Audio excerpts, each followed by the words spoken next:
look around and you were crossing the street. Took a breath and I walked up to you. Asked the darling, when could we meet? 'Cause now it's not too late. I won't just sit and wait. Alone by myself, I'm not just gonna stay and wait. I wanna just decide what is to be my fate. Alone by myself, I'm not just gonna stay and wait.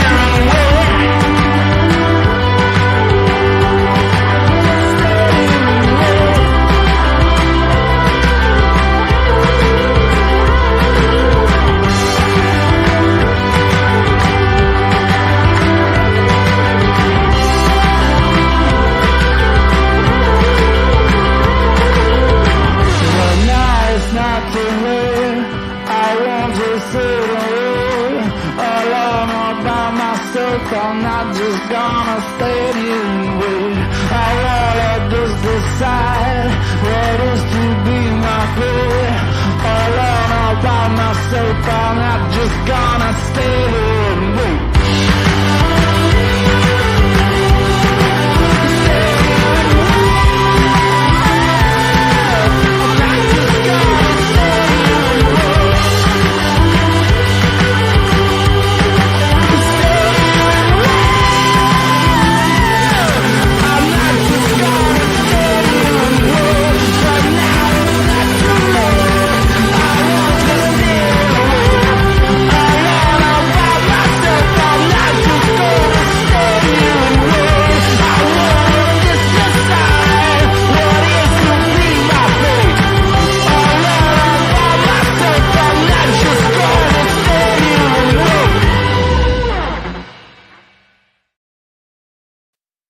Good morning. Is this thing on? Did I remember to unmute myself? I guess I did.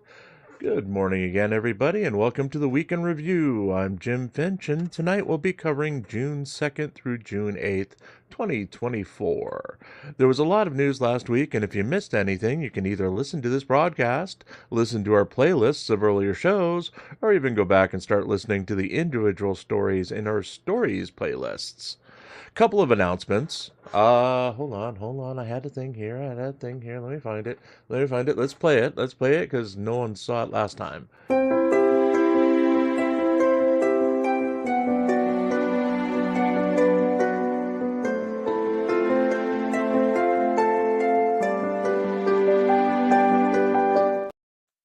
That's right, folks. Tomorrow, our Karen Reed coverage is starting 30 minutes early at 8:25 a.m. They're supposed to have a motions hearing to start the day off, and we'll be there in case they cover it live.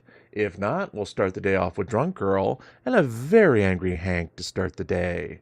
More news. For the second straight week in a row, our Thursday All-Star panel will be held on Tuesday. That's right, kids. You can hang out with the Creepy Man-Childs and me on Tuesday this week. Oh, and because everyone said to listen up and try it, we are doing Stream Elements now because we're not monetized at this time. So if you'd like to tip, please click the Stream Elements link pinned to the top. And yeah, donations are not required, but they'd be nice.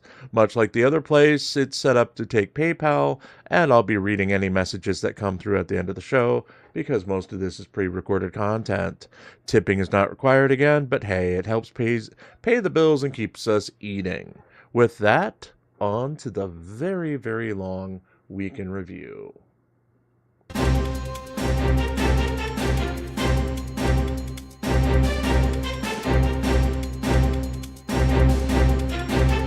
Benson and DMA rage against clowns. Partners in auditing Regan Benson and Christopher Denver Metro Audits Cordova raged against the Tyrant Clowns YouTube channel for apparently issuing a copyright notice against a video reused by Cordova that originated on the Tyrant Clowns channel. Cordova claimed he would be taking a 2-week hiatus away from posting YouTube videos in protest of Tyrant Clown's actions, as he was now shadow banned from the platform as he fought the copyright notice. The YouTuber further claimed that the disputed clip from Tyrant Clown's channel used in the video was repurposed from another channel, and Tyrant Clowns had no legal right to claim copyright of the material.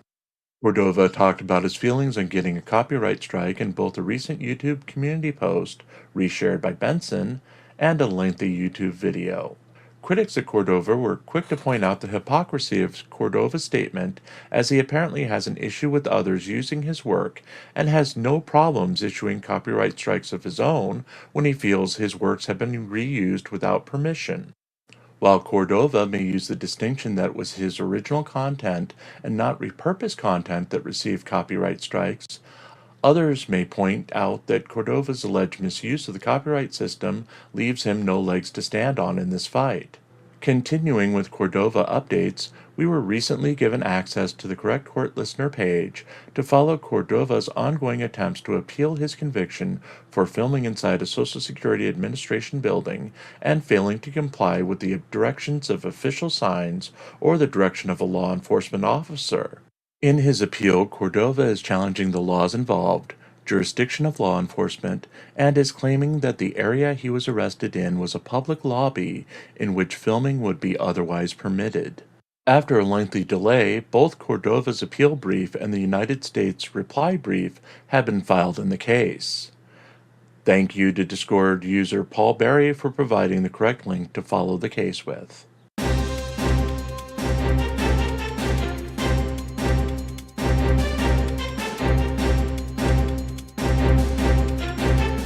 Chaos in Canton continues.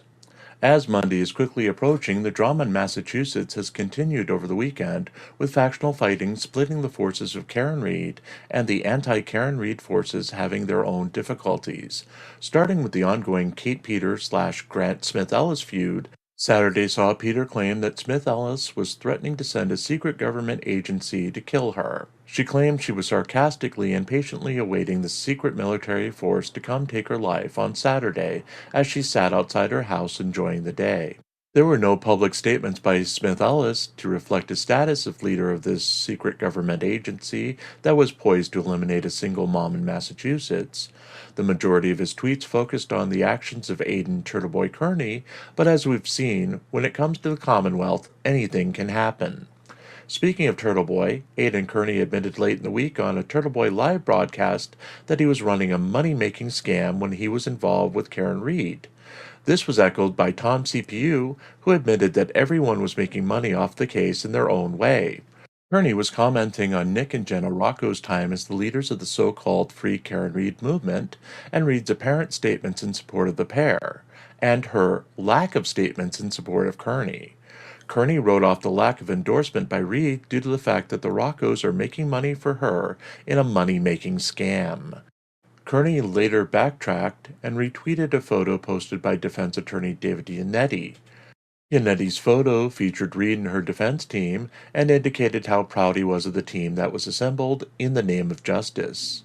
In a strange update to Kearney's personal life, documents related to Kearney's new girlfriend, Meredith O'Neill, leaked during the week. A protection order was issued to keep O'Neill away from an ex-boyfriend in 2018 after a breakup led to O'Neill allegedly hacking his accounts on multiple occasions. This allegedly included 2 ugly incidents where she hacked his company email account and sent an email posing as the man, indicating that he had second thoughts about an intercompany transfer of position. After he was reprimanded for her hacking attempt, he was later fired as she again allegedly used the company email account to send compromising photos of an adult nature to his co-workers. The ex-boyfriend was awarded the protection order after multiple incidents of O'Neill hacking his other accounts, and ultimately she allegedly locked the boyfriend out of his own Apple ID after removing his phone from his Apple keychain.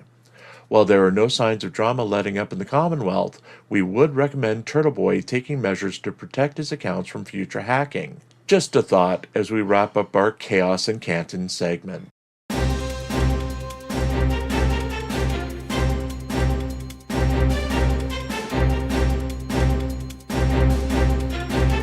DeCastro takes Sunday in GoFundMe fight. Saturday brought another easy win for Jose Chile de Castro, as his lawyer fund only, all dollars go to lawyers fund, took in $20 and was the only fund that took in any donations for the day. While the $20 certainly wasn't a lot of money to talk about, it is $20 more than any of the other funds did on Saturday, and certainly is a bragging point for the jailed YouTuber.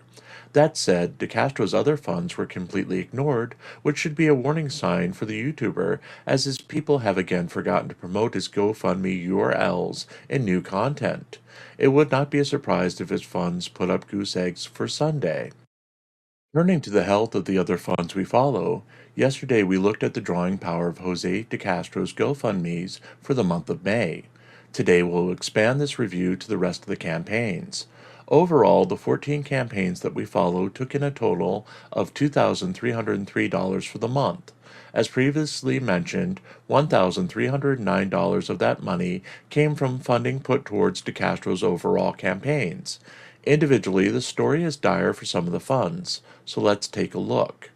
Christopher Cordova's Defend DMA in the Fight Against Corruption and Oathbreakers took in $150 for the month and hadn't had a donation in 23 days. Craig Hendry's To Support Craig's Work took in a total of $0 for the month. His last donation was over a month ago. Garrett Van Net's Support Press with Rankers Legal Fund also took in $0, with his last donation of $20 coming over a month ago. Christopher Ruff's Help Christopher Ruff Direct D Clear His Name Fund took in $140 for the month, with a donation of $125 made 2 weeks ago. The Unofficial Support Delete Laws from the Tyranny He Fights Fund took in no money for the month, and last saw a donation of $25 a month ago. Christopher Reader's Help for Public Safety Fight Fraud Recovered Fund made $0 for the month, with its last donation coming 2 months ago. Sean Paul Riaz's Unlawful Arrest and Constitutional Rights Fund took in $30 for the month. Its last donation was 3 days ago.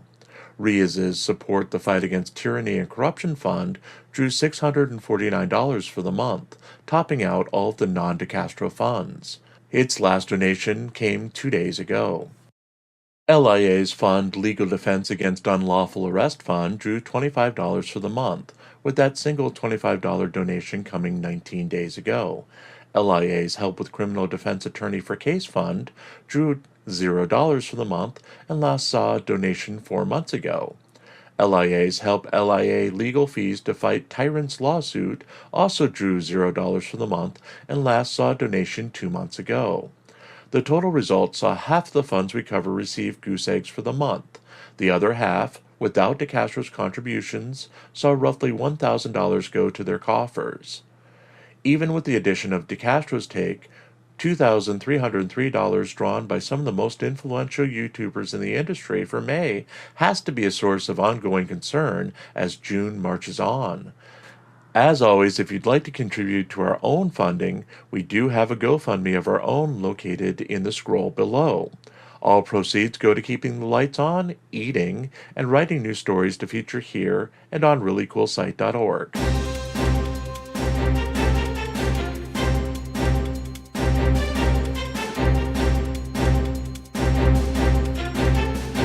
Flashback, June 2nd, 2023. LIA arrested in New York City. Fresh off an appearance in New York City-based free news publication Gothamist, First Amendment auditor Sean Paul Riaz, aka Long Island Audits, was arrested as part of a publicity stunt in New York City on Thursday. LIA livestreamed from a location near the 75th Police Precinct in Brooklyn Thursday morning and stated that he was going to be arrested for filming at the precinct for filming police. As part of the planned arrest, his livestream was entitled, "Journalist Arrested Live by NYPD for Exercising His Rights. Only together can we affect change." And the thumbnail for the livestream featured a man in handcuffs. The activist was challenging the policy of New York's police department to prohibit recording within their facilities. LIA cited New York Civil Rights Law 79-P, a New York law that gives the public the right to film police conducting their duties in the state without threat of punishment. LIA had the law printed out on laminated pieces of paper and held them close to his chest in an almost biblical fashion as he entered the precinct. He initially encountered a female police officer who told him that he was not allowed to film in the building. The officer then informed officers within the precinct that LAA was recording, and several officers approached him and escorted him outside under the threat of trespass. The officers explained that it was the standing policy of the police in New York State to prohibit recording within their facilities, and that LIA would be arrested for trespassing if he continued to attempt to do so. LIA protested and stated that he had dropped one of his laminated papers in the struggle to escort him outside. Under the guise of retrieving his lost paper, LIA attempted to push past the officers, again receiving a reminder that he would be arrested for trespassing if he entered the building. As the officers returned to the building, LIA followed them closely and stepped into the facility, where he was arrested. The latest update from a supporter updating LIA's YouTube community page stated the following: Update: I wanted to give you all amazing supporters an update. Sean Paul is still in custody at the 75th Precinct. Thanks to everyone who has peacefully petitioned their grievances. Hopefully he gets out soon. In response to LIA's Thursday arrest, Jose Chile de Castro released a YouTube video announcing that he would soon be heading to New York City to join LIA's protest against New York's policy to prevent filming in public buildings. De Castro listed his multiple federal lawsuits and stated that while those lawsuits could not pay up, he knew that New York had a reputation for settling, and he would soon be earning a payout for his planned lawsuit against the state.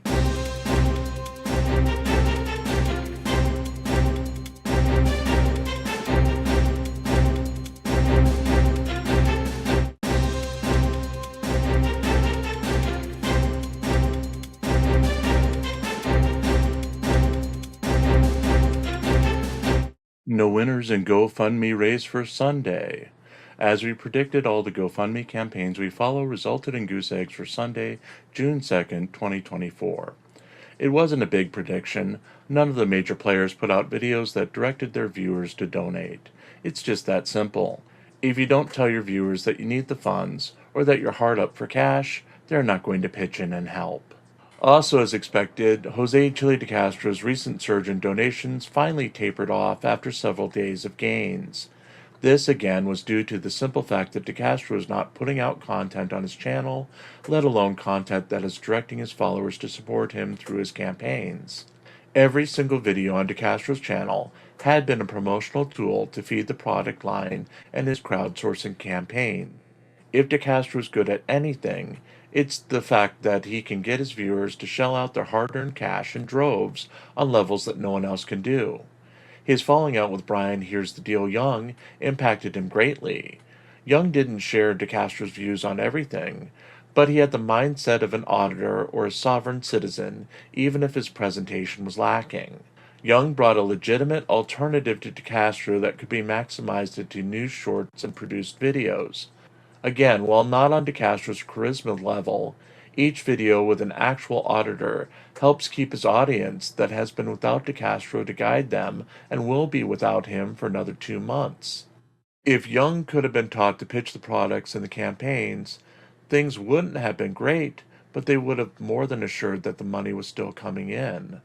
As far as Michael Eline goes, well, we'll get to him another day. He's been a disaster since day one, and his troubles have ultimately hurt de Castro more than it's helped. Where the channel stands now should be frightening to any de Castro fan. It's been 6 days since the last posted livestream on his channel. It's been 2 days since the last video featuring recycled material from when de Castro was a free man. It's been another 3 days since de Castro's last quote-unquote jail diary.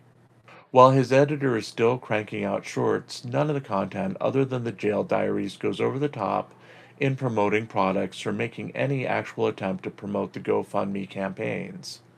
To outsiders, it looks like whomever de Castro has left working for him is simply running out of recent material featuring de Castro in order to fuel videos for the channel. Shorts are easier to do, but long-form content with anything that makes any sense for product and fundraising campaigns are extremely limited unless you want to do deep cuts. And deep cuts, as any Dave Matthews Band fan will tell you, don't sell albums. Unless things change and change quickly, expect more goose eggs this week for de Castro. And where DeCastro goes, so does the industry. Phantom editorials incoming.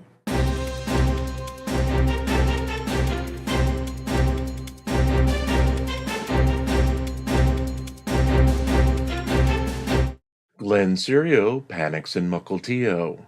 A triumphant Glenn Serio returned to auditing in Mukilteo, Washington over the weekend as he defiantly filmed officers involved in a DUI stop from 50 feet away. Serio was on scene at a fast food restaurant where a woman apparently clipped an SUV with her car. Police responding to the accident determined that she was possibly under the influence. The YouTuber criticized officers and made snide comments with other witnesses from his vantage point. At one point demanding officers give the woman a breathalyzer on scene instead of subjecting her to the on-site test to determine if she was intoxicated. As the woman was ultimately put in handcuffs, Serio continued to criticize the officers, who could not hear his statements. He boldly insulted them while continuing to make snide comments towards the driving skills of emergency responders on the scene. When an officer that Serio apparently recognized came within 20 feet of him, Serio panicked and screamed at the officer that he would sue if the officer put hands on him. The officer smiled and waved at Serio, otherwise ignoring him as he moved his police cruiser nearer to the scene of the accident. Serio would later claim that he was suing multiple Mukilteo officers involved in his previous arrests for $50 million, while screaming that they were all in big trouble. Police left the scene with the suspect without interacting or otherwise acknowledging Serio. Serio's next video, an apparent audit of a post office in Washington State, will be featured tomorrow in our next broadcast.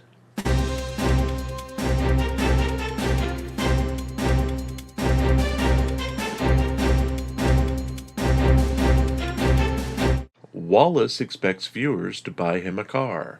Floyd Wallace returned to live streaming multiple times throughout the weekend with a recycled goal in mind. His viewers need to buy him a car. Wallace had previously explained that there was some sort of weird incident with a semi that destroyed his old car, and he couldn't be bothered to replace it while he was on his South American sex tour. Now that he's back in the States, he realized that the cost of Uber in the Houston area was out of control, and if he's going to work, he's going to need transportation, and that's where his viewers come in.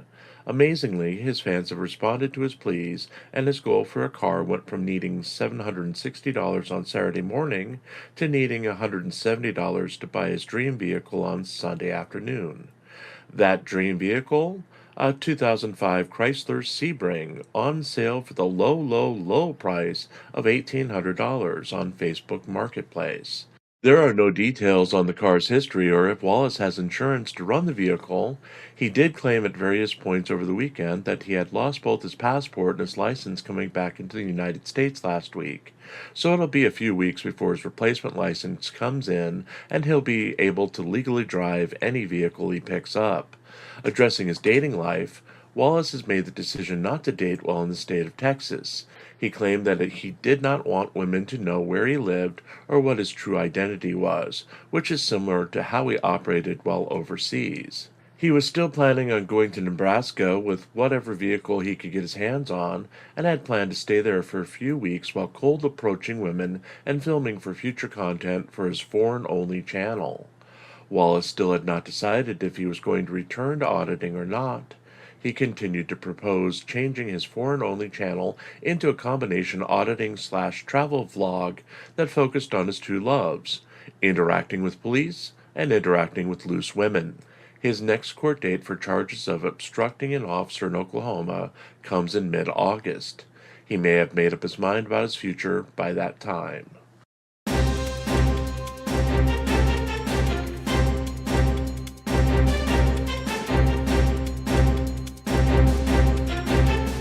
Flashback to June 3rd, 2023. DeCastro stays home, reads Reddit. Surprising absolutely no one, Jose Chili DeCastro live-streamed from his Las Vegas area office on Friday, ignoring his earlier announcement that he would soon be visiting Brooklyn, New York, to protest police policies against filming in police buildings and to file a new lawsuit. DeCastro had declared his intention to visit New York City in a video short released earlier on Friday on its Delete Lost Clips Reloaded secondary channel. He bemoaned his current federal lawsuits and declared he would target New York with a new lawsuit as they were known for paying up. As DeCastro spent his live stream displaying videos and posts from an anti-police subreddit, observers quietly noted that perhaps focusing on his current lawsuits would be wiser, as a series of new filings was released by both the courts and the defendants in 3 of his current cases. In the case of Floyd Wallace versus Las Vegas Metro Police, DeCastro is serving as his legal advisor and courier for Wallace after allegedly providing Wallace with document templates to write the lawsuit and filing the lawsuit himself on Floyd's behalf. The court ruled on Thursday that since DeCastro has finally paid Wallace's filing fees, the case has been accepted by the court and Wallace must serve the defendants in the case within 90 days of the order. It is ordered that plaintiff must effectuate service within 90 days of this order. See Fed R. Civ P. 4M, signed by Magistrate Judge Nancy J. Cope on June 1, 2023. It is unclear at this time if Wallace will make arrangements for the service or if those duties would fall on DeCastro. There was also a new filing in DeCastro's Massachusetts federal copyright lawsuit against Kate Peter, Josh Abrams, 50 John Doe YouTube creators, 25 John Doe YouTube workers, and YouTube Google itself. Defendant YouTube Google filed a motion seeking permission to reply to DeCastro's recent filing, opposing their motion to dismiss the case or move it to California. YouTube Google indicated that attorneys for defendants Peter and Abrams backed their request to reply on behalf of the defendants in the case, while DeCastro opposes it. YouTube Google is seeking to refute DeCastro's claim that the sole video he registered in the United States Copyright Office should be considered in the case, as he has registered the video after he had filed the court case. They are also looking to refute DeCastro's assertion that he never licensed his works to YouTube as part of the user agreement and based his reply on a different license than the one YouTube Google relied on in their motion to dismiss. Finally, lawyers for the defendants in DeCastro's personal federal civil rights lawsuit against the Las Vegas Police Department have filed a partial motion to dismiss charges in the case, as DeCastro has failed to make a claim in each of the listed charges. If granted, the following charges would be dismissed. First claim for relief: Fourth Amendment false arrest and excessive force against officers Burke, Torrey, Dingle, Sorensen, Sandoval, and Doolittle. Second claim for relief: 14th Amendment equal protection claim against officers Bork, Torrey, Dingle, Sorensen, Sandoval, and Doolittle. Third claim for relief: First Amendment retaliation claim against officers Bork, Terry, Dingle, Sorensen, Sandoval, and Doolittle. Fourth claim for relief: Monell liability claim against LVMPD, Nevada, and Sergeant Torrey. Fifth claim for relief: 42 U.S.C. 1981 claim against officers Bork, Torrey, Dingle, Sorensen, Sandoval, and Doolittle. Eighth claim for relief: Nevada state law false arrest and imprisonment claim against all defendants. Ninth claim for relief: Nevada state law invasion of privacy claim against all defendants. 10th claim for relief: Nevada state law negligence claim against all defendants. The following charges would remain. Sixth claim for relief: Nevada state law assault claim against all defendants. Seventh claim for relief: Nevada state law battery claim against all defendants.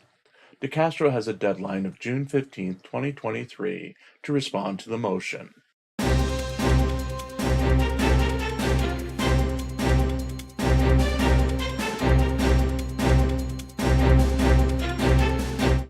About WNN. Disclaimer: the comments you're about to hear are the comments made by me, Jim Finch, and are reflective of the views and opinions of me alone. I don't speak for the rest of the group. I'm just myself in this statement. We're getting a lot of former Welsh News Network viewers finding the new YouTube channel and the newspaper and asking the same thing. What the hell happened to WNN?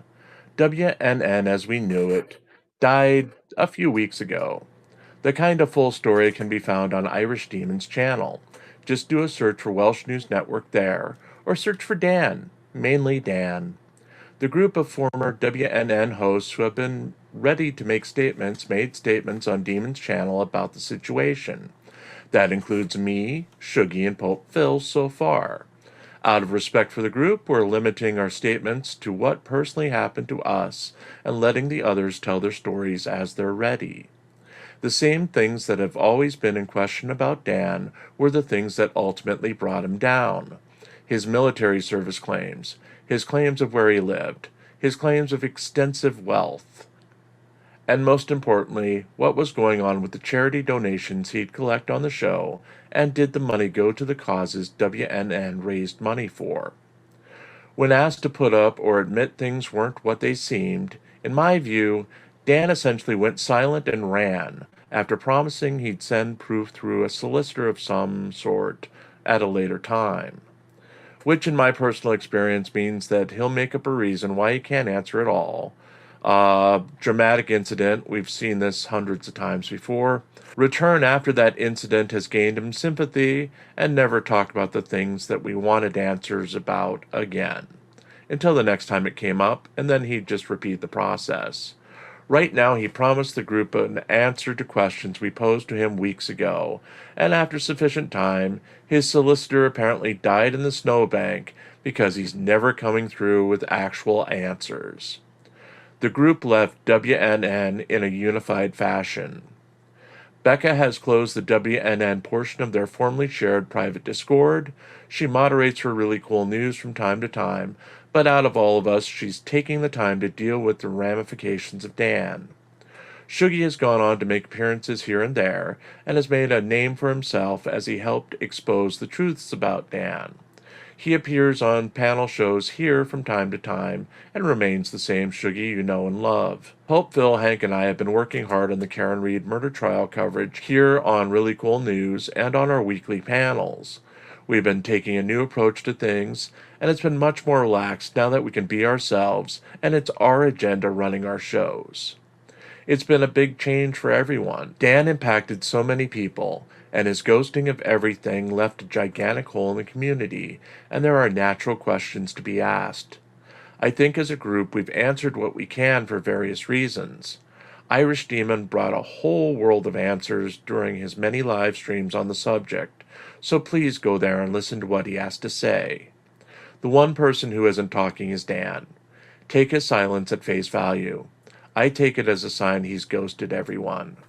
As far as me, I've gone from funny sidekick to running a news network. My life is working on this channel and trying to make sure bills are paid. So see the scroll, see the scroll, see the scroll, see the scroll below. Any help is appreciated. We just hit 4,000 viewing hours. We're getting close to monetization level 1, but we still need your help. If you can find anyone who'd like to subscribe to something like we do, hey, please send them the link. Know that we're out here, and know that WNN is dead.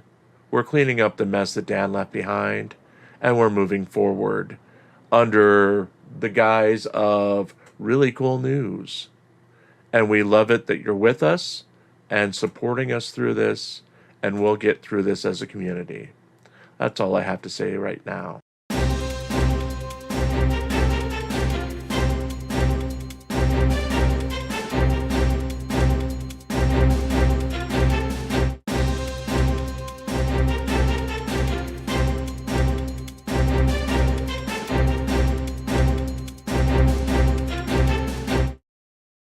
No winners in Monday GoFundMe war.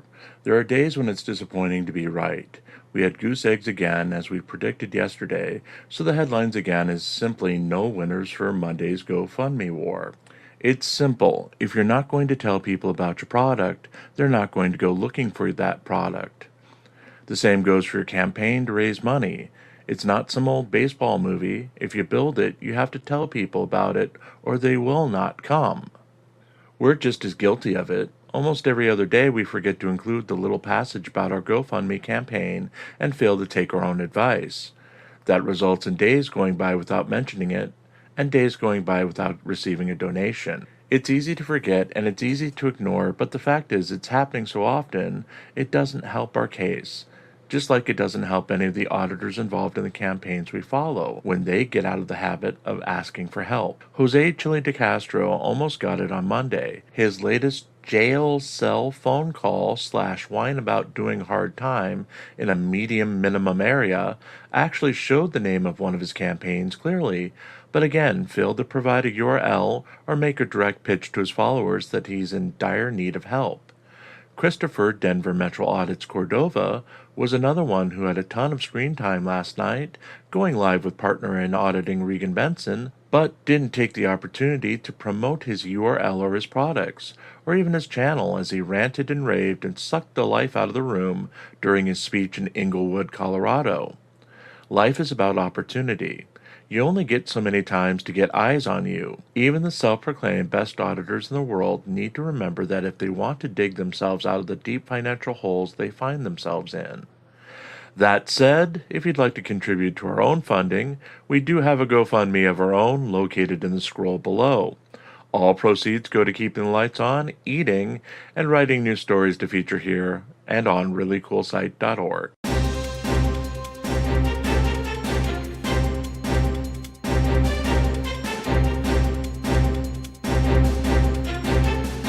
Serial releases throwback videos.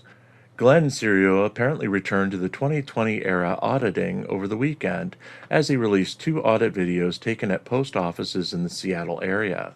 Going by the numbers and the now cliché that has become most post office audits, he walked into the lobby, found poster 7, then stood silently waiting for people to inquire about why he was filming.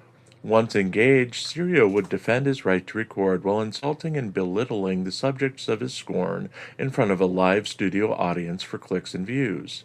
The trouble, of course, was that it's 2024. Glenn was not live, and most post offices have been briefed on how to handle First Amendment auditors. He was asked not to block the doorway in both post offices he audited, but otherwise was left alone by both patrons and workers, as the outrage of public filming has otherwise worn off. While there were a few takers who engaged negatively with Serio, the majority of those interactions briefly appeared on camera before leaving without incident. Only one was extended as a blonde woman couldn't find her keys and returned to the building to look for them. Serio brought up that the woman was menopausal, and even that didn't result in extended engagement. She simply rolled her eyes at him and walked outside to her car while negatively engaging, but not lingering enough to make a dramatic difference in his otherwise boring video. For someone who used to be the scorn of the anti-auditing world in a pre-De Castro era, Serio's outdated approach and lack of real effort to engage left his viewers bored, as he clearly hasn't adapted to the modern world. It'll be interesting to see what he does next to adapt, or if he'll be left as a relic in a world that has clearly passed him by.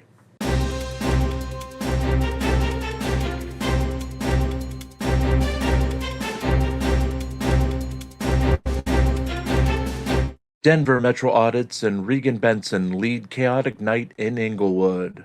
The Inglewood City Council meeting became a referendum on City Council members Joe Anderson and Steve Ward's appearance on the Frauditor Troll Show to discuss Regan Benson and other First Amendment auditors. Anderson and Ward appeared on Frauditor Troll Show last month, making it clear that the men were there outside of their official capacities and their viewpoints were reflective of their personal views and not that of the Inglewood City Council. Claiming that Anderson and Ward had appeared on a show run by a godless communist and Canadian and should be removed from their positions for unprofessionally using their First Amendment rights to share their thoughts on Benson and Christopher Denver Metro Audits Cordova. Monday night's public feedback portion of the Inglewood City Council meeting started with an admonishment of the First Amendment auditors by Inglewood resident Jennifer Lambert, who implored members of the City Council to ignore the antics of Benson and DMA. She warned that any response only gave them relevance, and while she agreed that the City Council members were expressing their First Amendment rights by going on the Frauditor Troll Show, it only gave power to Benson and DMA in order to rile up their supporters. She warned that Benson and her associates' actions would only get worse as they were ignored until they ultimately gave up and went away. True to her words, Lambert's comments were followed by an over-the-top speech by Regan Benson. The First Amendment auditor and activist read a letter she claimed to have received that exposed her Social Security number and had hurled racist insults towards Cordova, apparently sent to her since she's come forward to speak about the tyrannical actions of the Denver area city governments. Benson claimed that Anderson and Ward advocated violence against women while on the show and that Frauditor Troll hired someone to stalk her last year before ending her comments. Christopher Cordova followed Benson and started with a bizarre complaint about the use of timers during public speeches. He claimed that both he and Benson lost 4 seconds of their allotted 5 minutes of speaking time due to the misuse of the timer by whomever controlled it on the city council. He went on to blast Lambert's comments, insult Lambert, and called her and Councilman Joe Anderson narcissists. Cordova would then single out Anderson, a pastor at a local church, for having a dark energy and a low vibration soul, who disguised himself as a pastor in order to spread his evil. Supporting Benson and Cordova were speakers Kevin Wright and Kathy Naughton in individual speeches during the non-scheduled portion of the public feedback session. Wright claimed that he filed a complaint against Anderson and Ward with the local ACLU chapter and would soon be taking legal action against them for disparaging Benson and Cordova. Naughton said they shouldn't have appeared on the Frauditor Troll show and reminded the men that they had a choice to ignore Benson's outrageous behavior by saying nothing at all. Speaking against Benson and Cordova's accusations were Mika Haynes and Tim Nichols. Haynes said she felt that too much time was being spent at the city council meetings addressing the clown show of out-of-town First Amendment auditors only there to cause a spectacle. Nichols agreed that the out-of-towners were only there to disrupt and warned the men not to become part of the clown show. He asked the city council to abide by their charter and limit comments at the meetings to residents of Inglewood and Inglewood business owners. During the public comments, Benson live-streamed the proceedings and actively insulted and degraded those speaking to those assembled in her YouTube side chat. Councilmember Ward himself addressed the controversy as he was the designated responder to the public comments Monday night. Ward said that he could see why people were disappointed in him for his appearance on the Frauditor Troll show. He asked to set up a meeting with Gary Kozak, a frequent critic of the council, to have coffee and discuss their issues. He also said that while he's sorry that his actions caused fractures within the community, he would probably do it again if he had the opportunity to redo the past. Addressing Wright's threats, he encouraged Wright to carry through with his actions, as he would love to see if his First Amendment rights could be found to have damaged another's First Amendment rights. Councilmember Anderson followed Ward's remarks by stating that he stood behind his appearance on the Frauditor Troll show. He claimed he would not give in to the outside forces who frequently visited the city and abused members of city government with their outrageous behavior. While admitting that an appearance on PBS would have looked better than appearing on the Frauditor Troll show, Anderson said that he was offered the Frauditor Troll show appearance, and he took it and did not regret expressing his feelings on the show. After the public speaking portion concluded, it was announced that an executive session would be held on June 17, 2024, to discuss increased security measures that the City Council has to put in place following an unspecified incident involving outside parties. Benson responded to the announcement by stating that the meeting would be held in secret to come up with a plan to carry out acts of police violence against her and other First Amendment auditors in Inglewood.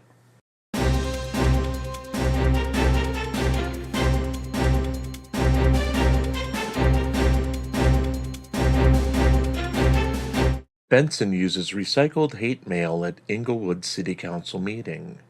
YouTuber and activist Regan Benson used an old piece of hate mail as her example of threats she's received since speaking out against the so-called tyranny she's faced since expressing her opinions over corruption she's seen in the Denver area.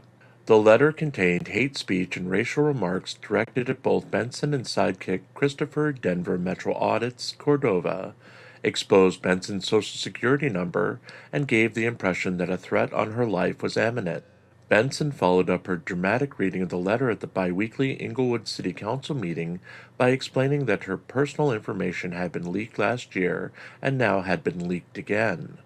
This time, the information was allegedly linked by a defendant in one of her federal lawsuits, and she complained loudly as she needed to renew the LifeLock Information Protection Service to protect her personal information for another year.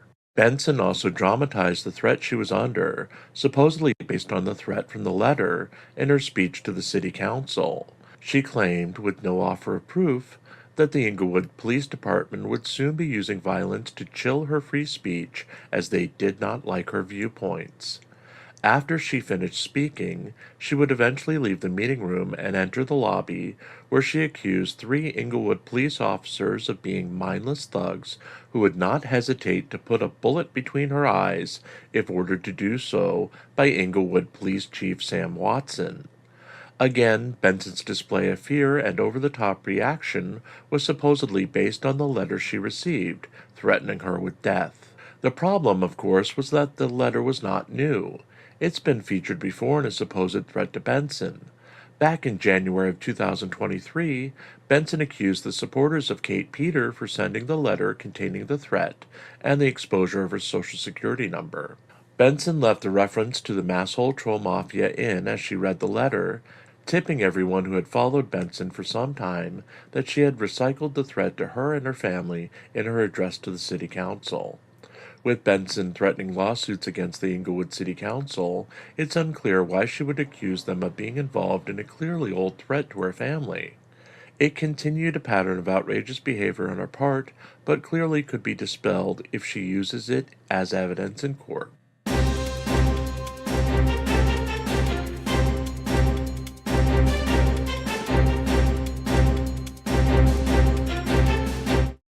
DeCastro's unusual sleep patterns highlight jail talk. Jose Chile DeCastro meandered through another address from the Clark County, Nevada detention center, offering nothing new to his followers other than revealing his new sleep patterns on Monday. DeCastro told his followers that he had taken up sleeping from 11 a.m. to 4 p.m. each day, putting pencil erasers in his ears to block out the noise, then stays up all night to work on his board game and read the books his fans have provided to him. The YouTuber insisted again that despite the lack of restrictions on sleeping patterns and social life in jail, he was serving in extreme conditions and that danger was around every corner as he served the remaining 61 days of his sentence in the detention center. Declaring himself completely innocent, DeCastro asserted that he would win his appeal and his record would be completely clean again, despite numerous run-ins with the law over the years and minor convictions as a youth.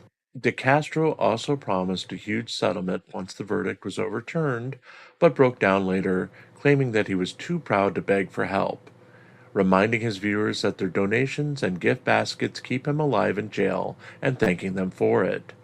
Of course, the YouTuber, who is in severe need of an influx of cash, forgot to mention his cash apps and crowdsourcing campaigns during his brief video, again focusing on requesting gift baskets he claims to trade for bottled water. Finishing with a reminder to his fans that they need to use his new address and write only on white paper with black or blue ink, DeCastro thanked his fans for their hundreds of letters before ending the live stream.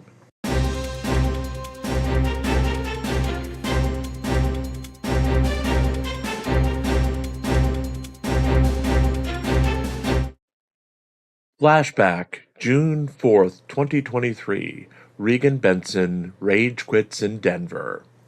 Regan Benson returned to downtown Denver Sunday morning to attempt to stop efforts by police to move homeless camps near the Ball Arena before the planned NBA Finals game between the Denver Nuggets and the Miami Heat scheduled for later in the day. Benson walked around the area of 22nd and Stout in Denver and explained that the streets were lined with tents and belongings of the homeless as the location was so close to the main building for Denver's Coalition from the Homeless organization.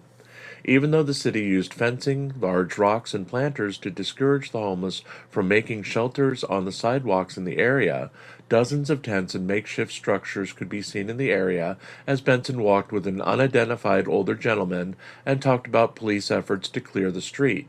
Benson walked near a fenced-off area containing a disabled recreational vehicle. She said the police would be returning to attempt to tow the vehicle. She then saw an officer she recognized up the street and described him as Notorious Ralph and Predator Ralph, as the man lingered near the police vehicle before leaving the area.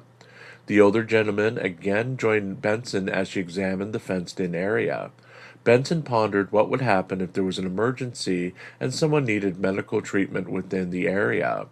The older gentleman observed that he could probably make a hole in the fence with bolt cutters, but the steel cords used to secure the locks on the gate would be too much to handle with a bolt cutter. Benson discouraged the man from ever attempting to cut the fence in emergency, as the man would likely be arrested for destroying city property. As she turned to walk away from the fencing, a loud argument could be heard nearby. The homeless advocate turned her camera to a woman walking across an intersection holding a baseball bat. The woman approached another woman with a suitcase and told her to leave the area. The two women screamed at each other for a minute before the woman with the baseball bat turned and walked away. Benson, now across the street from the potential fight, was joined by the older gentleman and another activist she called Mark. The woman with the baseball bat, no longer armed with sports equipment, approached Benson and asked why she was filming. Benson explained that she was filming to protect the woman from police and that the woman had no expectation of privacy in public. The woman, now agitated, backed away from Benson and said that if she had a problem with police, she'd call her dad, who was a police officer. Mark interjected and asked Benson to stop filming as she was making people uncomfortable. Benson held firm that she would film regardless of anyone's feelings. Mark tried to explain that people don't want to be recorded, and her aggressiveness was hurting their relationship with the homeless. Benson launched into a full-on verbal assault of Mark, pointing her finger at him and screaming. She said that she was filming because she was on a public street and there was violence. Mark retorted that Benson was provoking the violence with her attitude in filming. Benson stormed away from Mark while screaming that Mark was a fucking asshole who coddled the bullshit. As she returned to her car, Benson ranted that she was now giving up on Denver's downtown area and berated Mark, saying his male ego was to blame for the altercation. Benson claimed that her presence alone was responsible for stopping police from initially removing the RV and forcing police out of the area, and that her nonprofit was the only one that could truly help the homeless in downtown Denver. She then drove away, saying she would spend the rest of her Saturday morning watching youth baseball instead of helping the homeless.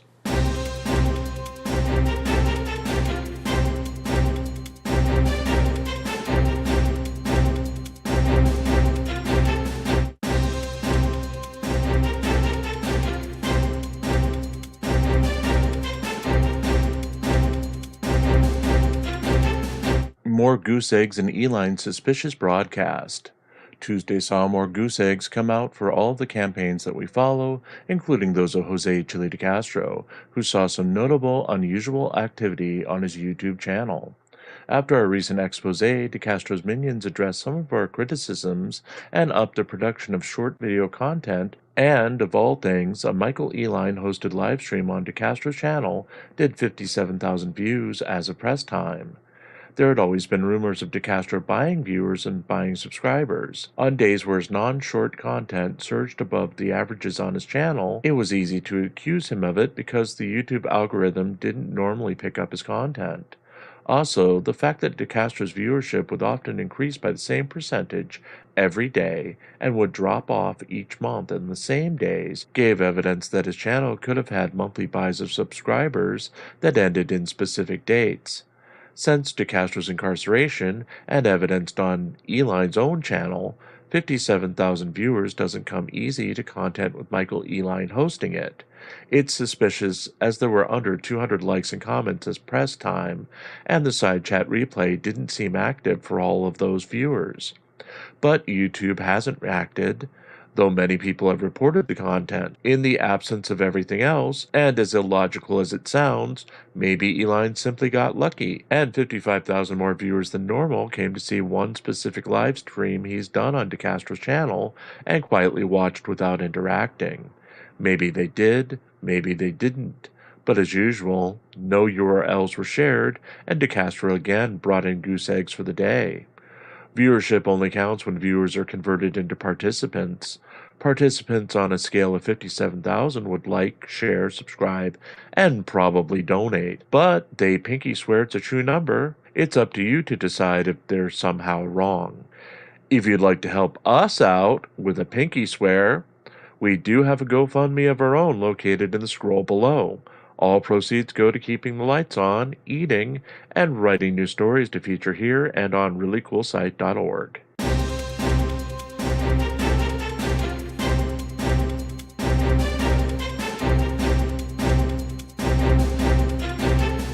Freeman appeal moves forward. James Freeman's appeal of the recent decision of Judge Margaret I. Strickland to terminate multiple defendants from his lawsuit while ordering Freeman to file a new amended complaint against Judge Mercedes Murphy has moved forward. Freeman filed a $605 filing fee to the Court of Appeals on May 31st, and on June 3rd, Magistrate Judge Jennifer M. Rosini vacated the settlement conference set for June 18th and all deadlines set in previous orders related to the settlement talks. Freeman's documents and preliminary records were transferred to the appeals court, and a USCA case number was assigned on June 4th.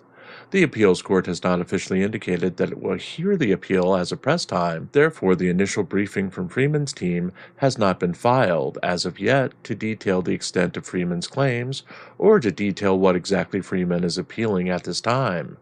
Freeman's original lawsuit involved his claims of First Amendment violations in regard to restraints placed on his access to court buildings in New Mexico's 7th District Courts. After multiple incidents involving Freeman in 2023, an order was issued that Freeman could not enter court buildings within the district unless he had official business and was accompanied by a police escort. Freeman's lawsuit was almost entirely dismissed last week as he failed to properly respond to an order by the court to state claims against the defendants that could provide actual relief. Judge Strickland released defendants Jason Jones, Shannon Murdoch-Poff, and Susan Resignol from the lawsuit, and offered Freeman a limited path to continue the lawsuit against Murphy with a new amended complaint. This is an ongoing news story. We'll update the story as we receive word from the appeals court.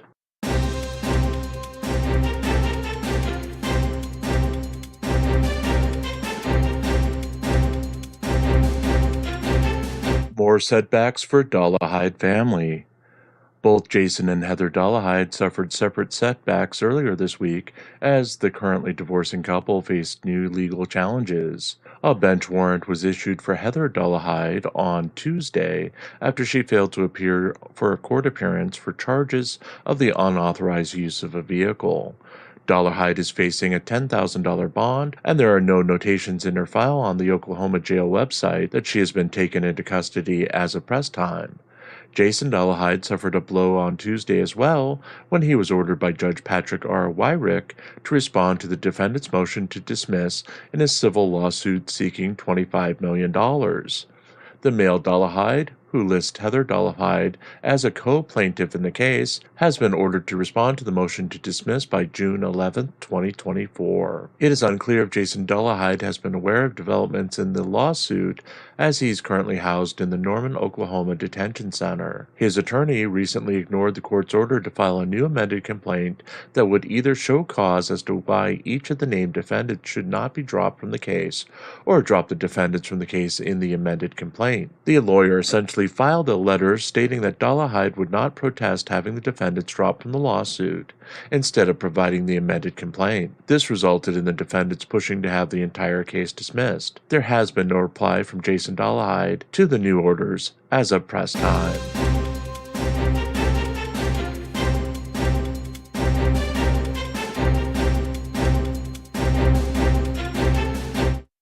Canton madness continues. With Wednesday's Karen Read murder trial coverage set to resume in a few hours, old feuds have new accusations that shook the social media spectators with nothing directly to do with Karen Read for once. Reporter Grant Smith Ellis and YouTuber Kate Peter again crashed on Tuesday, with both sides fighting over rumors that Peter had signed a deal for some sort of streaming documentary on the case. Peter called Ellis a pathological liar and a delusional lunatic and ran a poll about when Ellis would lose his virginity. 88.2% of the participants voted for never happening. Ellis countered that Kate got new veneers and members of her inner circle were getting payouts of $30,000 or more for their involvement in the documentary. An independent check with a friend of one of those supposed inner circle members scoffed at the idea of that person in particular earning anything on that level from any supposed payouts. Then the whole thing was dropped.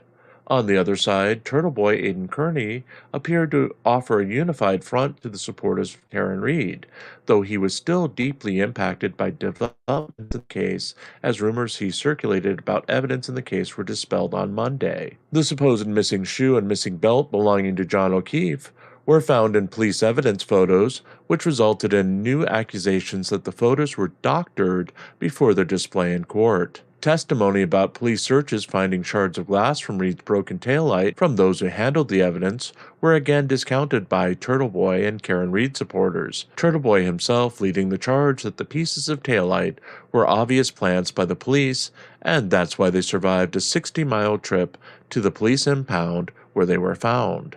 All in all, an entertaining Tuesday off for the case, but more distraction and fluff than anything of real value.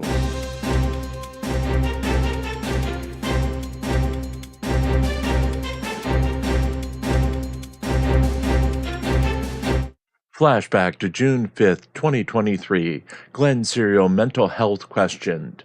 Auditor and airport enthusiast Glenn Serio returned to YouTube with a brief yet confusing edited attack video entitled Meet Jessica L. Serio, Pathological Liar, Narcissist, Bipolar, Psychopath, and Sociopath, Infected with Herpes, featuring his sister Jessica. The video begins with the auditor standing outside an unspecified airport with a suitcase in front of him. He was approached by police who asked if his sister was inside and that his sister was concerned for his mental health. After the police offered him psychiatric help, which Serio declined, Serio stated that his sister had been there to give him a ride and inquired about filing a police report on her for reporting her concerns to the police.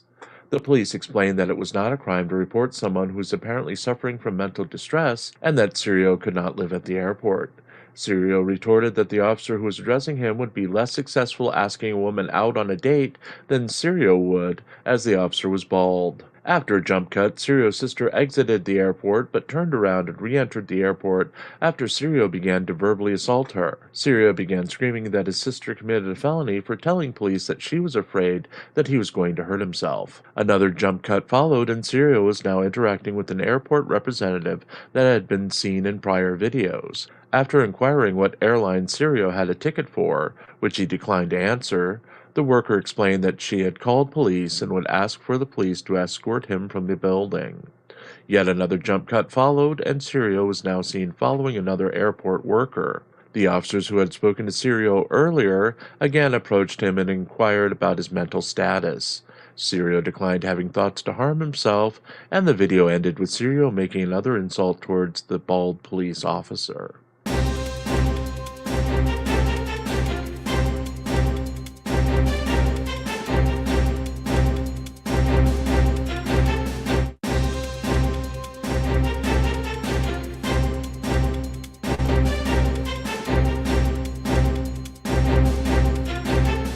De Castro takes day for GoFundMe title. Jose Chile de Castro ended multiple days of goose eggs with a spectacular take of $85 to his legal aid fund donation fund Help People Fund for Wednesday, outpacing the combined 0.00 total of all the other campaigns we follow. The total takes the fund to $26,535 out of a $35,000 total it seeks, or 76% towards completion. There seems to be no motivation for the 3 donations to the fund, as it's not featured in any of the videos released on De Castro's channels on Wednesday. De Castro continued his upswing of videos for Wednesday with a number of new shorts and a refocus on his channel, which had previously given the appearance that it was starting to go dormant. Overall, De Castro's 3 GoFundMe campaigns have otherwise flatlined. Combined, they make up $49,460, or 30% of the overall take of the $163,465 that the combined funds have taken in so far. The Legal Aid Fund, Donation Fund, Help People Fund, and Lawyer Fund only, all dollars go to lawyers' funds, are at 76% and 83% of their totals. But $85 in a single day won't make much of an impact by the time DeCastro needs to pay his bills. His win is appreciable for what it is. $85 is nothing to scoff at, but at the same time, the competition is literally non-existent. No one is trying. A win is a win, but when no one else is trying, does it count? A lot to think about as we move towards Thursday's tallies. As always, if you'd like to help us out, we do have a GoFundMe of our own located in the scroll below. All proceeds go to keeping the lights on, eating, and writing new stories to feature here on ReallyCoolSite.org.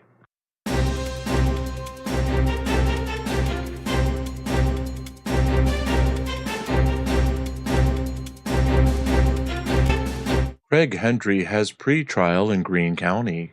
YouTuber Craig Hendry broke his recent YouTube silence by live streaming on his way to court hearings in Greene County, Indiana Superior Court on Wednesday. Hendry live streamed as he drove to Greene County to face hearings on individual sets of charges about making a false complaint about a law enforcement officer and resisting and obstructing law enforcement.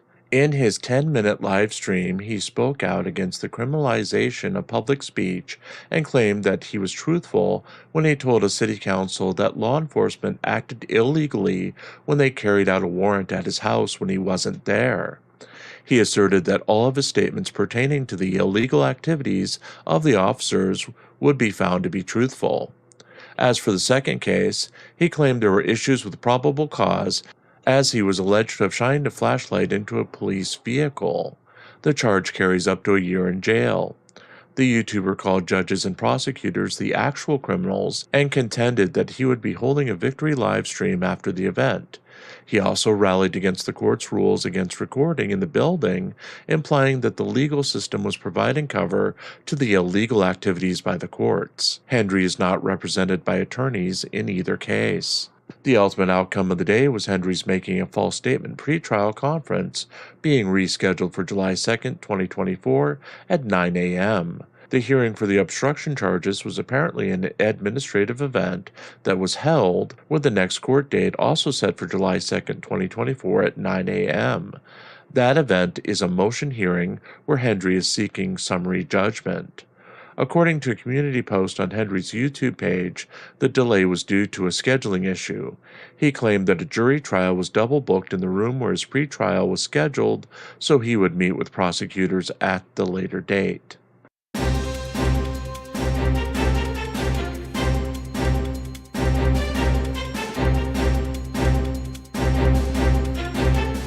DMA appears in court.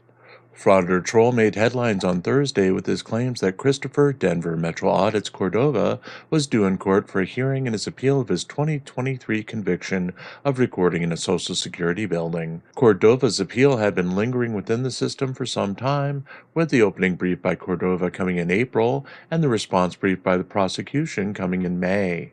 Oddly, the YouTuber was reported to only challenge the sentencing in the case, not the actual verdict, which found him guilty of failure to comply with official signage or an officer, and recording in the Social Security office. The incident happened in 2023 when Cordova led a group of auditors to a mass protest at a Social Security Administration building. They were surprisingly joined by Jose Chile de Castro, who encouraged Cordova to cross the threshold into the Social Security Administration building and assured him he'd be right there with him to bail him out. Cordova, who had been bad-mouthing de Castro on camera anytime de Castro was out of earshot, was slightly surprised when de Castro did not accompany him into the Social Security office. He was arrested on scene but later released without incident. As previously reported, the appeal focused on the definition of a lobby, with Cordova's attorney again claiming that the area within the building where he entered was an open lobby area where he claimed he should have been able to film despite signage indicating otherwise. Frauditor Troll announced that he would have a reporter on scene during the hearing today, which apparently is to decide the case, though no hearing is noted on the court record on Court Listener. That reporter will provide a first-hand account of the proceedings later today. Update: Frauditor Troll's reporter was on hand for the hearing and claimed that both sides were given the opportunity to be heard. DMA was not on the scene, but DMA's lawyer apparently challenged both the verdict and the sentencing in the case. The judge stated that she would file her ruling at a later date.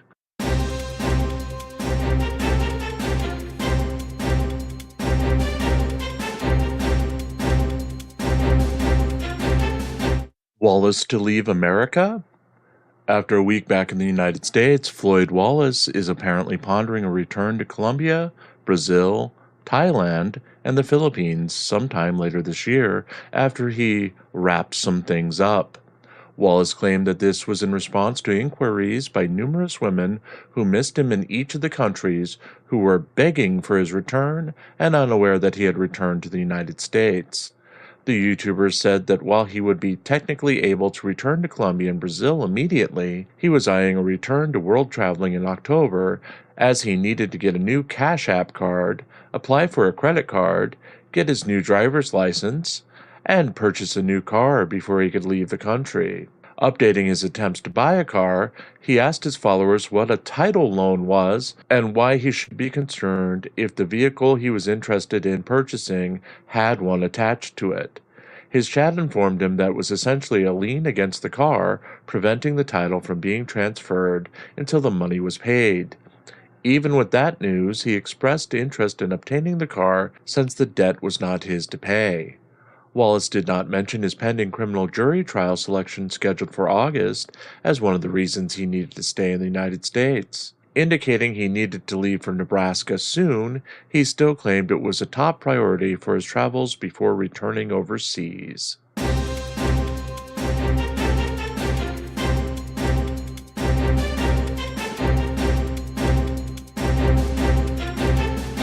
Flashback June 6, 2023. Floyd Wallace's Las Vegas charges dropped. Jose Chili de Castro got a rare legal victory Monday night as he received word that Floyd Wallace's charges for attempted trespassing at a Las Vegas area police facility would not be pursued. Wallace was arrested in May for attempting to gain access to a private parking area at a police facility outside of Las Vegas. Wallace reached out to DeCastro after the arrest, and Wallace was used as a cameraman to document a handful of DeCastro's videos before Wallace returned to Texas. DeCastro, who filed a federal civil rights lawsuit on behalf of Wallace, indicated that he would still be pursuing the civil rights lawsuit on behalf of Wallace even though the charges were dropped. The YouTuber stated that even the district attorney in the case could see that it was an example of wrongful prosecution. After playing the call from a court worker sent to him by Wallace, which informed Wallace that he was not required to attend his upcoming court hearing due to the decision not to prosecute, DeCastro was briefly joined by Wallace for a reaction before dismissing Wallace and ending his live stream. This was a rare victory for DeCastro, fresh off a setback in his Massachusetts-based federal civil rights lawsuit against Kate Peter, Josh Abrams, 50 John Doe YouTube creators, 20 John Doe YouTube workers, and Google YouTube itself. Judge Allison D. Burroughs gave YouTube the ability to respond to DeCastro's recent response to Google YouTube's motion to dismiss the case or move it to California. Google YouTube was seeking to respond to DeCastro's motion as DeCastro added statements of fact that were not included in his previous claims in the lawsuit.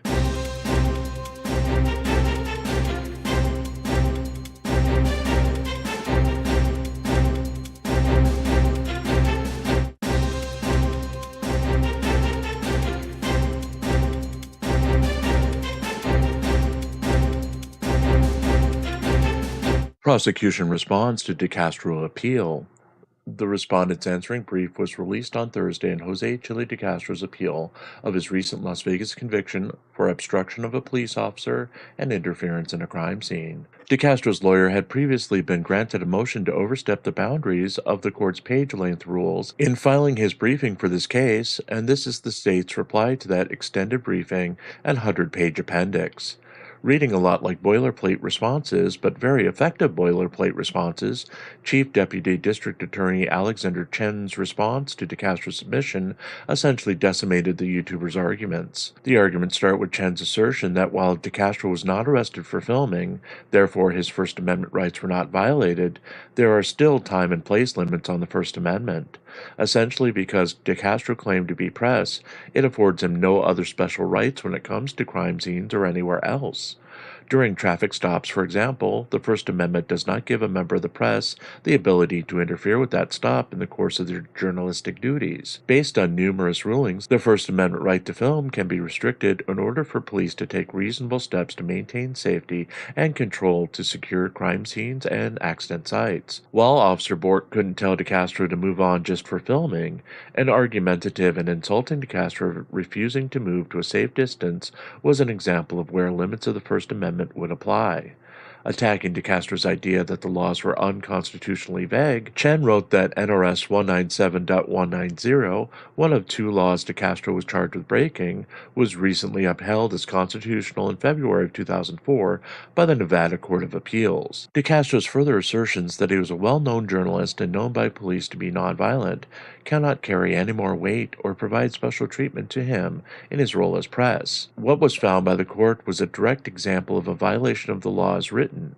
Officer Bork encountered a man interfering in his traffic stop who was insulting and argumentative and refused to comply when asked to move away so Bork could conduct the stop in a safe manner. No restrictions were put on filming other than asking DeCastro to move to a reasonable distance away for everyone's safety. Addressing DeCastro's claims that Justice of the Peace Ann Zimmerman was biased against him and should not have had the ability to sit in judgment over him, Chen wrote that by Nevada law, all judges are presumed not to be biased. DeCastro simply screaming bias without evidence is not sufficient to disqualify Zimmerman from the case. Zimmerman's order to take phones from DeCastro and everyone else in the courtroom after receiving reports that DeCastro was filming in the courtroom was well within her rights. DeCastro could have had the ability to film if he had put in a request to film, much like our Nevada judges did in advance of the proceedings.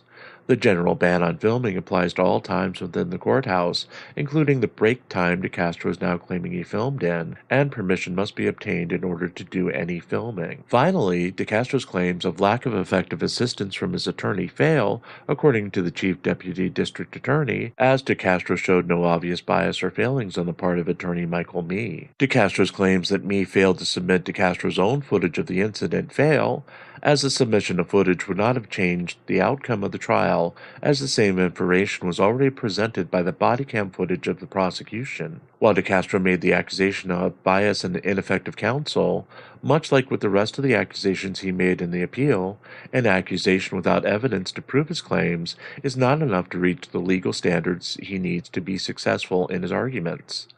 In a good bit of news for DeCastro, PDocs of the public documents of Jose DeCastro recently reported that DeCastro had another day taken off his current jail sentence and will be released from the jail on August 2, 2024.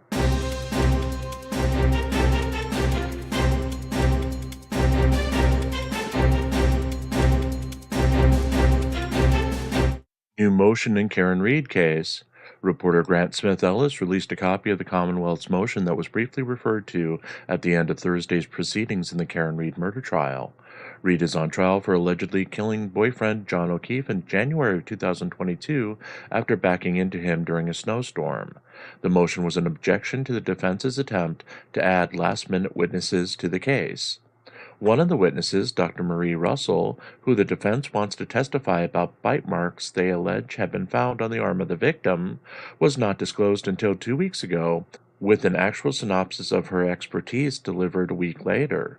This disclosure was made well after the state's own expert took a neutral stance on the alleged bite marks, and long after the defense had asserted that they would not be bringing the bite marks up at the trial. The prosecution is asking that she not be allowed to testify, as it would unfairly bias their case and came after deadlines for the inclusion of witnesses. Also at issue are a number of experts that defense wants to present, but has either failed to disclose opinions and conclusions they will present at trial, or in the case of 4 biochemical engineers that the defense wants to present as crash reconstructionists, where hearings would be needed to determine if they are qualified to testify as experts in that field. These hearings would provide a significant delay to the trial, as the judge promised jurors on Thursday that they would be starting deliberations at the end of June. The motion was brought up at the end of Thursday's hearing. Judge Beverly Cannoni wanted to take 10 minutes to read the motion and then argue it before concluding for the day. The defense objected to that, as they had only been provided a copy of the motion at the last minute. Monday's proceedings will now start at 8:30 a.m. with a hearing on the motion before the jury is called into the courtroom at 9 a.m.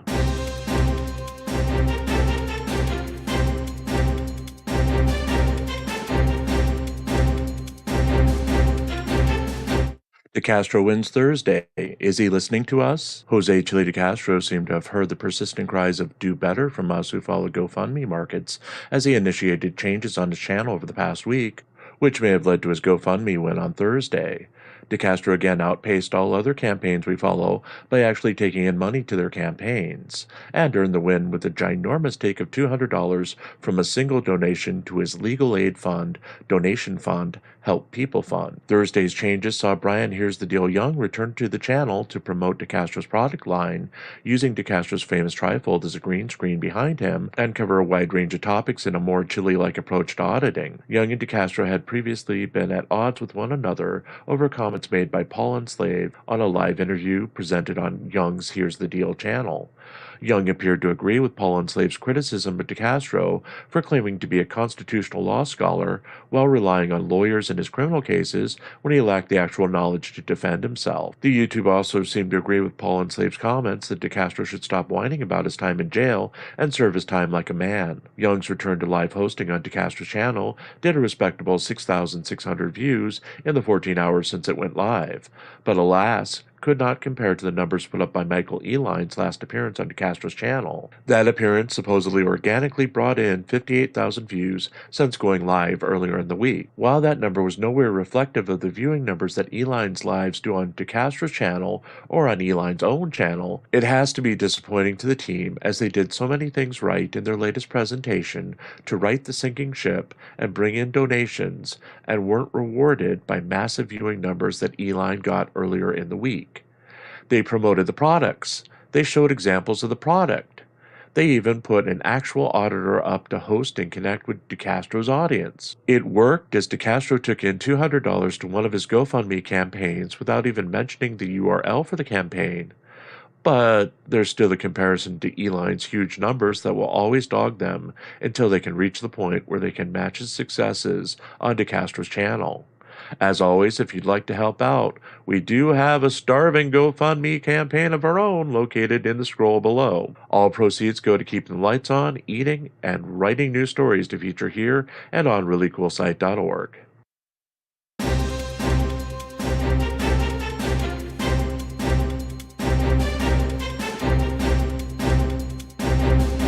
Flashback, June 7, 2023. Team Skeptic to meet with YouTube. Team Skeptic broke his 3-week hiatus on videos with a nearly 3-hour-long update on everything from his new sponsor, his thoughts on ongoing conflicts in the community, and his ongoing dispute with Jose Chile DeCastro. Starting his broadcast with personal updates, Skeptic went into pending changes with his channels. His Team Skeptic After Dark channel will now be renamed Skeptic and will be focusing on full-length commentaries. His main Team Skeptic channel will remain focused on Karens, Karens in court, and sovereign citizens with real-time commentary. Team Skeptic is attempting to bring back Taser Tuesday broadcasts, which he hopes will be sponsored by Exter Wallets. He addressed his long-term interactions with Exter as a positive experience and is a relationship that he hopes to grow in the future. Addressing controversies in the community, Skeptic refused to intervene in the ongoing dispute between Tina Slay and Coded Friend 001. Coded had made a number of accusations against Slay that she had profited off her son's death at the hands of a federal agent. Skeptic asked everyone to take a step back and remember that they are part of the same community and must coexist.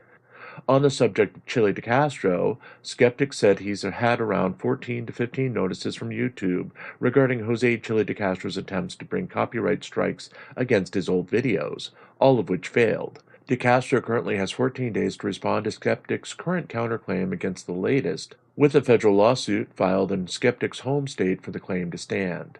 DeCastro had previously stated that he does not have to meet the requirement as all of his YouTubes are listed in his federal copyright case against Kate Peter, Josh Abrams, multiple sets of John Doe YouTube creators and workers, and YouTube Google itself.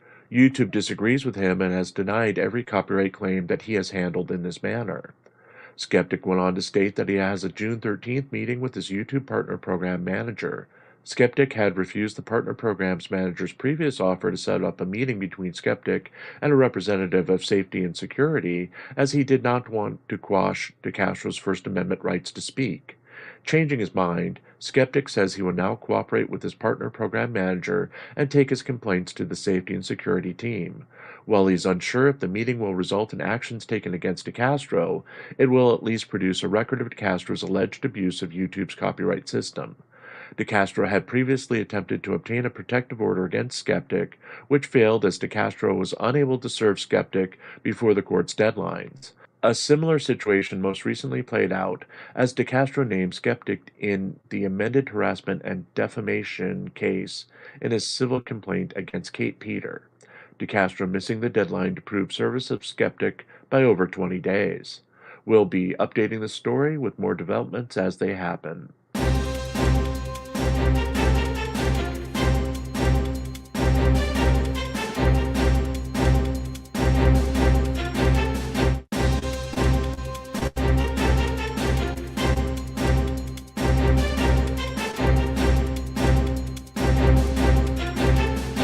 Long Island Audit takes Friday crown. Sean Paul Long Island Audit Rias did the unexpected on Friday and won the day, despite no competition from any of the other GoFundMe competitors and no reasoning for a single donation victory.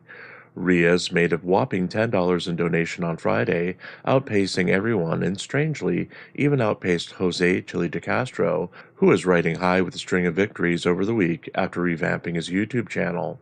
DeCastro's efforts ended on Friday as his only content consisted of a good deal of his shorts edited into an unhosted 2-hour live stream, which has received 5,300 views as of press time. Gone, however, were any direct mentions of his products, examples of those products, or URLs to his GoFundMe campaigns, ending the week of positive changes his channel apparently made before reverting back into stagnation. Long Island Audit's win was also as lifeless as it sounds. Rias now is at the point where he can afford to rent his own billboard truck to harass people with. He also allegedly has the cash to pay the fines associated with parking those trucks where he shouldn't, and do an in-your-face to anyone who questions the absurdity of having such a truck at hand. The simple fact that he has so much money from revenues on his YouTube channel, which pales in comparison with DeCastro's channel and total subscribers, means that his GoFundMes, while overall successful, are unneeded. They're just extra sprinkles on the side of the gold-flaked double chocolate ice cream cake that he's ordered to show his decadence, and not because he was celebrating anything. We do, however, have an apology to make. A donation appeared on Christopher for Public Safety Readers' GoFundMe campaign of $20 that was dated 4 days ago. It wasn't previously listed, and we're not sure of what delayed its appearance, since we refresh every page multiple times each morning before collecting the numbers. The $20 donation would have given him the win for June 4th, 2024, as that day had previously been listed as a goose egg day. We apologize to For Public Safety for this error, and we'll try our best to ensure that it does not repeat. As always, if you'd like to help us out, we do have a GoFundMe campaign of our own, located in the scroll below. All proceeds go to keeping the lights on, eating, and writing new stories to feature here and on ReallyCoolSite.org.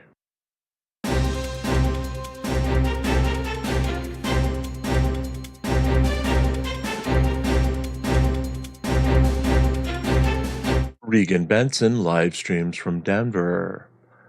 Regan Benson returned to live streaming on Friday with her monthly showcase of formerly homeless Denver resident Robert, who Benson says she saved from certain death in Inglewood, Colorado in January of 2024. Robert is the homeless man who had been camping out on a bench alongside a busy street in Inglewood at the start of the year.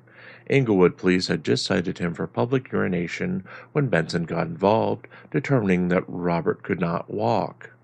Benson put Robert in a hotel using funds from her charity organization, the Helping Hands for Dignity Coalition, and got Robert medical treatment for his foot, which was severely frostbitten. In the months that followed, Robert's foot was amputated, and he has been in recuperation housing in Denver since then. Benson makes it a habit of checking in on Robert, doing live streams, such as this one on Friday, as she takes Robert to do errands or buy snacks before returning him to the facility. The Friday live stream was typical, though Robert was more involved and more lucid than he normally appears, making jokes on camera and putting a plea in for someone to buy him T-shirts with fucking pockets that were listed on his Amazon wish list. Robert was also seeking help with the purchase of a mini fridge off of his Amazon wish list, which was later purchased for him. As the live stream began, another homeless advocate gave Benson the news that he was working on getting Robert accepted at another facility that focused on giving patients a bit more independence as they recuperate from their injuries. Benson later cut the live stream short as she needed to use the bathroom and took Robert in search of public restrooms in the downtown Denver area.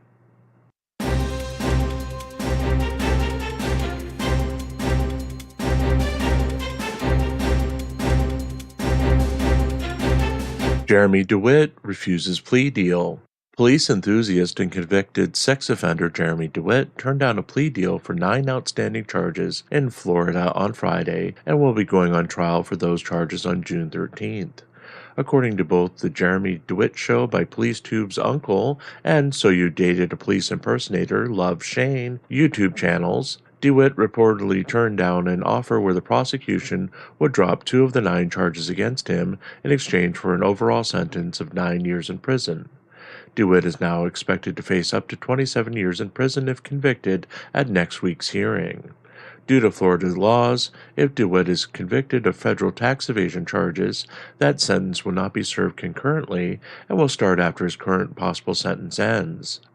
The convicted sex offender and police impersonator recently made news for an April arrest after failing to report a change in vehicle ownership as required in relation to his status as a sex offender. He was found to have a warrant for his arrest out in Orange County when apprehended in April, though those charges have yet to be brought to trial. DeWitt originally made headlines for multiple arrests for impersonating a police officer in the early 2000s, including a 2005 arrest where he was found guilty of abusing a teenage girl, which put him on the registered sex offender list. He's been in trouble for failing to properly abide by terms related to the sex offender list over the years, including an order to take down his YouTube page, which remains alive but inactive to this day.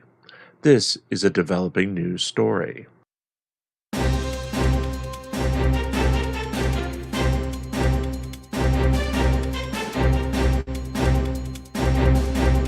Tom CPU threatens witness in Reed case.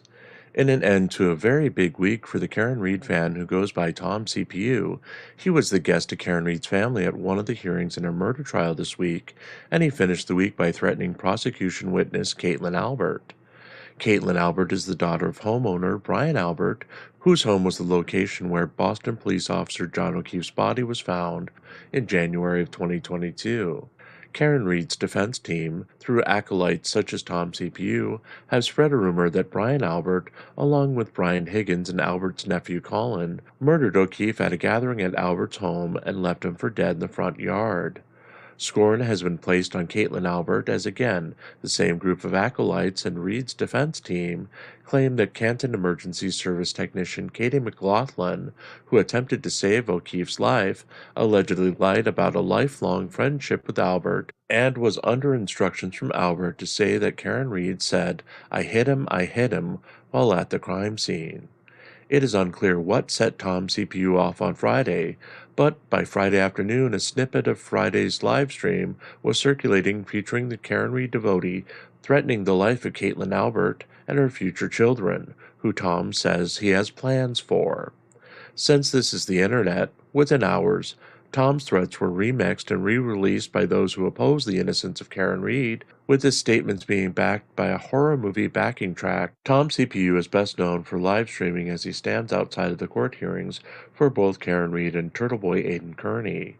His off-putting habit of touching women's hair and oddness around children has been noted by observers as a personality quirk of one of Karen Reed's most ardent supporters. Rumors that Tom CPU once was selling a box filled with women's used pleasure devices have not been confirmed, but persist as a defining characteristic of his reputation within both sides of the community. It is unclear if his indirect threats towards Caitlin Albert and her future children have been reported to police as of press time, but serve as a stark and scary reminder of what happens on a day when Reed's trial is not in session and her supporters are free to threaten and abuse those with opposing viewpoints.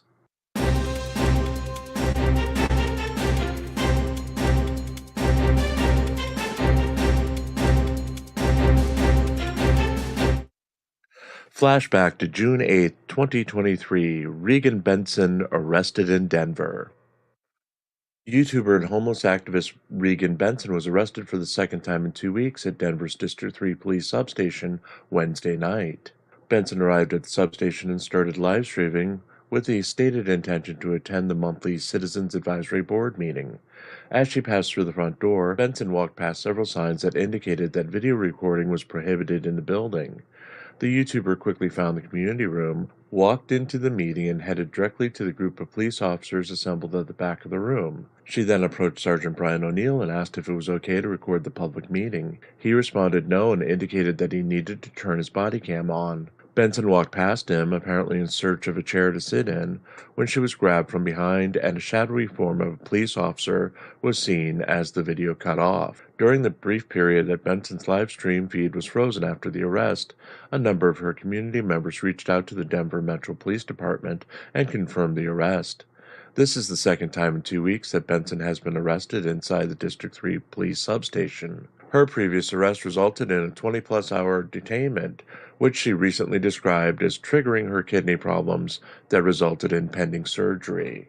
Later, Frog UK Transparency reported that activist and YouTuber Benson was released on a personal recognizance bond at a little before 1 a.m. local time in the morning. Benson was arrested on an outstanding warrant for interference, issued on June 2nd.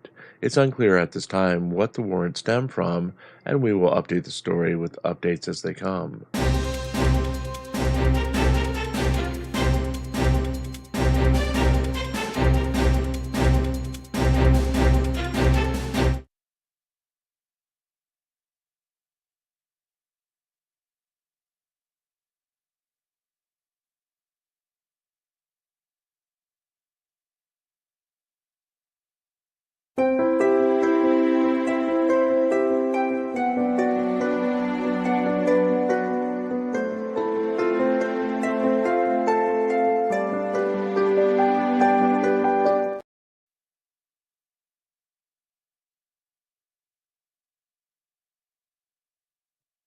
Well, this is embarrassing. It wasn't StreamYard this time, it was my actual microphone that had shut itself off. So, we're back. That was a little announcement that tomorrow will be starting at 8:25 a.m. Eastern for the Karen Reed murder trial. And yeah, it's been a long night. Thank you all for sticking with us for the hour and 37 minutes of this broadcast. Again, Karen Reed starts 8:25 a.m. tomorrow. They're supposed to have a motions hearing at 8:30. So we'll start the day off with that if they air it live. If not, we'll do some drunk Gurl and have an angry Hank on our hands to start the day. They'll be in session 4 days this week, all of them full days. They're off on Tuesday of this week. Our regular newscast will take place tomorrow night at 6 p.m. Eastern, 5 p.m. where it counts, 4 p.m. Mountain, and 3 p.m. Pacific, and again the same time on Tuesday. Finally, for the second week in a row, our Thursday All-Star panel will be held on Tuesday. That's right, kids. You can hang with the creepy man-childs and Jim on Tuesday of this week. With that, we're out of here. Thank you for staying with us for this entire time. Please join us tomorrow if you're around. We make something great to listen to while you're at work. And yes, there is a post-credit scene tonight after we get through the closing credits, so please stick around. It's the story of Pope Phil II.